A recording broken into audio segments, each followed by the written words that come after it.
resource persons invited, kindly stand up and raise your right hand, please.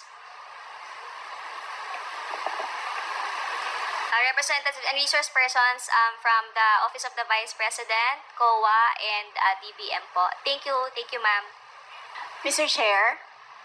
Yes, the Honorable Yes, Vice when you President. sent a letter to the Office of the Vice President, you attached a copy of the rules Okay. in aid of legislation. Yes po. Yes, sir. Nakalagay po doon na witnesses lang po ang ino-oath. Sabi niyo po ngayon sa amin, resource persons kami. Ang ano po, considered as resource person po. Ang ano po? Kayo po. Kaya nga po. Yes po. Lahat po ino-oath po. Yes. Apo. Nakalagay po sa rules ninyo, witnesses. Nakalagay po dito ngayon sa table, resource persons. Lahat po considered as resource person and witness. Lahat po naman kayo, lahat resource person pa eh. Wala pa naman po tayong tinatawag na, lahat po considered as resource person pa lang po. Right. Opo. Ang nasa rules ninyo, witnesses lang po ang nag-o-oath. Wala po kayong rules sa resource persons.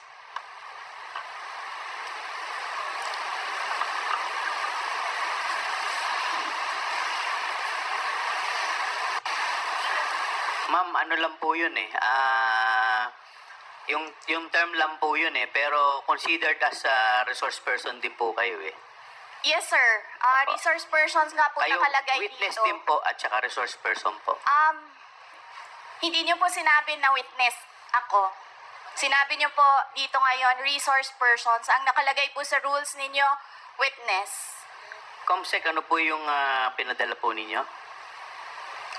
Yun pong rules in aid of legislation.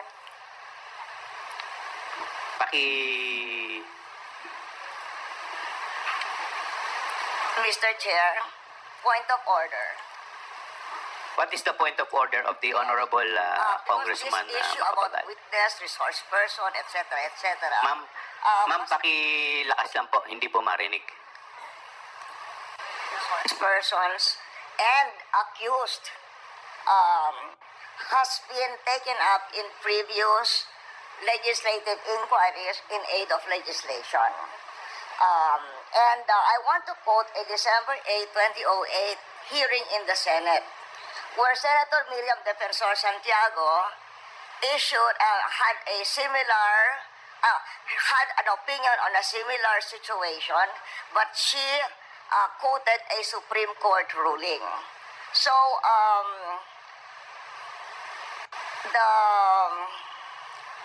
the Constitution provides that no person shall be compelled to be a witness against himself. The Supreme Court has repeatedly emphasized that there is a difference between a mere witness and the accused. And it can appear from statements and privileged speeches that there is that a person who is the subject matter of an adverse privileged speech is not a mere witness or a mere person of interest, meaning a suspect. She is in fact accused of what seems to be a criminal case for violation of certain criminal laws, including malversation of public funds. And there is a case quoted in 2007, Standard Chartered Bank versus the Committee on Banks, where the court repeated the rule that an accused occupies a different tier of protection from an ordinary witness. So, the court said, Supreme Court said, whereas an ordinary witness may be compelled to take the witness stand and claim the privilege at each question requiring an incriminating answer is shot at him, an accused may altogether refuse to take the witness stand and refuse to answer any or all questions. So that has been a supreme. And then there is a portion, the court explained that the right of the accused against self-incrimination also applies to respondents in administrative investigations such as legislative inquiries in aid of legislation. So that is the point of order I am raising, and there is a Supreme Court ruling to this effect. Thank you, Mr.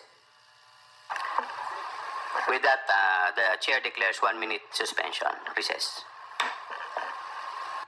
From given what Miriam Defensor Santiago said and the Supreme Court ruling that she's quoting, we cannot, we cannot just trivialize. Kasi you're just a witness, you're a witness. Pareho na rin yung witness and source person. They are not the same. The Supreme Court says they are not the same. And somebody who appears to be the accused has a different tier of protection from a witness. And in fact, can refuse to take the witness stand. Congressman Flores, you're recognized. Mr. Chair, this is an inquiry in aid of legislation and no one is technically accused of any wrongdoing here, Mr. Chair. Mr. Chair, look at the speech. Ma'am, Look at the please, speech, Mr. Chair, ma'am, the privilege. please wait to be Mr. recognized. Chair, may I request a Wait. 1 I minute will- recess? 1 minute. 1 minute Thank recess you. declared by the chair.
Mr. Chair, yes. Mr. Chair, Session resumes. Mr. Chair, may I speak? You will be given the opportunity later, Okay. Madam Vice President. In any event, the point of the Honorable Arroyo is well taken, but we will proceed to the oath taking. If the Vice President refuse to take her oath, we will respect that. In the meantime, Comsec, please proceed with the oath taking of the other witnesses. To all the other witnesses and or resource persons, please stand up and raise your right hand, inviting the DBM, the COA, and other staff from the Office of the Vice President, Your Honor. Okay, please your right hand. Do you solemnly swear that the statements you will give before this committee shall be the truth, the whole truth, and nothing but the truth, so help you God? I do. The oath has been administered, Your Honor.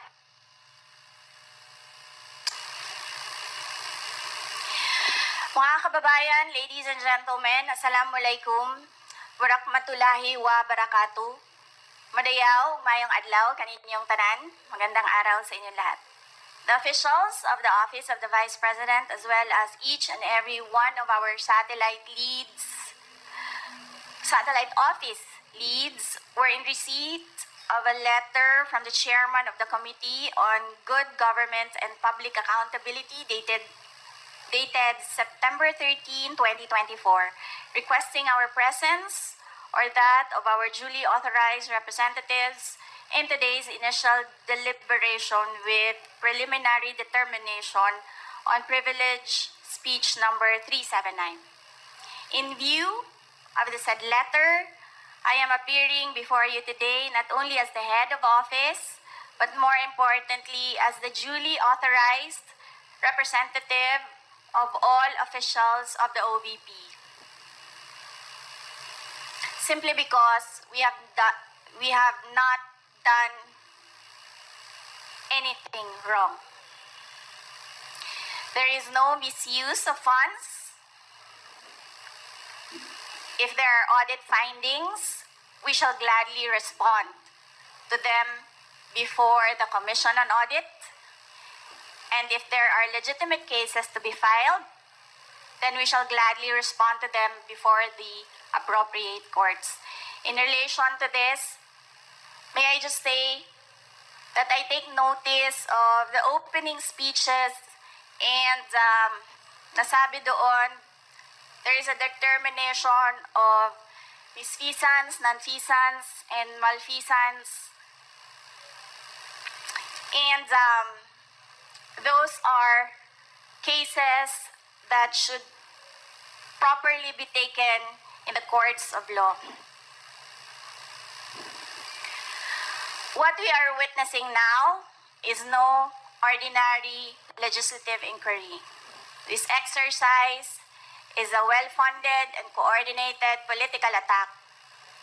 This much is evident from the very words of the privileged speech that prompted this inquiry. A speech that simply meant to say, do not vote for Sara on 2028. It is clear to me that this inquiry is not about misused funds, accountability, or governance. Instead, it is solely aimed at discrediting my name and my office to prevent future political contests. I have publicly stated my reasons as to why I've chosen not to defend the OVP's budget proposal for 2025.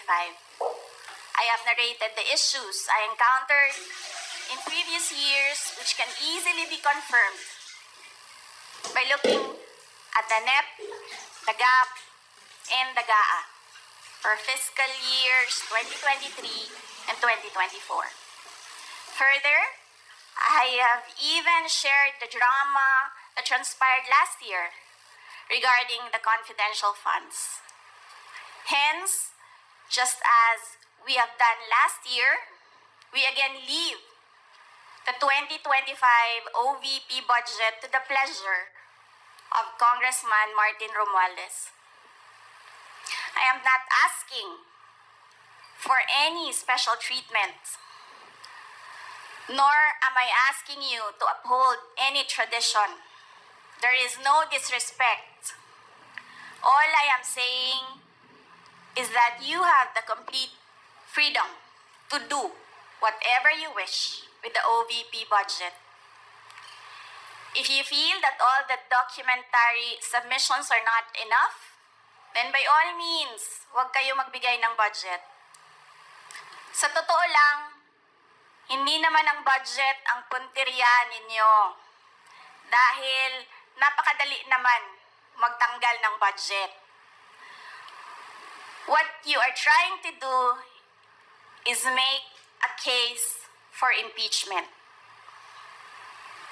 Hindi naman ako kakandidato sa nalalapit na eleksyon. Hindi ako namumulitika. Ang ginagawa ko lamang ay ang pagtupad sa aking oath of office at campaign platforms na trabaho, edukasyon, at mapayapang pamumuhay. Sinabi ko na noon at ilang beses ko nang inulit na hindi ako ang problema ng bayan na ito. Ang totoong problema ng bayan ay kagutuman, kahirapan, iligal na droga, kriminalidad, terorismo, hindi na sapat na healthcare, kalidad ng edukasyon, kawalan ng plano ng infrastruktura para sa disasters, at marami pang iba. So, you may try to destroy me, you can skin me alive, and throw my ashes to the wind. But let it be known, you will find me unbowed. I will continue to serve the Filipino people no matter the personal cost or political intrigue. Having said that, I will not allow myself to be subjected to an inquiry based on an empty privilege speech just so you can attack me and do indirectly what you failed to do directly during the budget hearings. I therefore request this committee to terminate this inquiry for its clear lack of any proposed legislation or substantive matter for discussion. Shukran.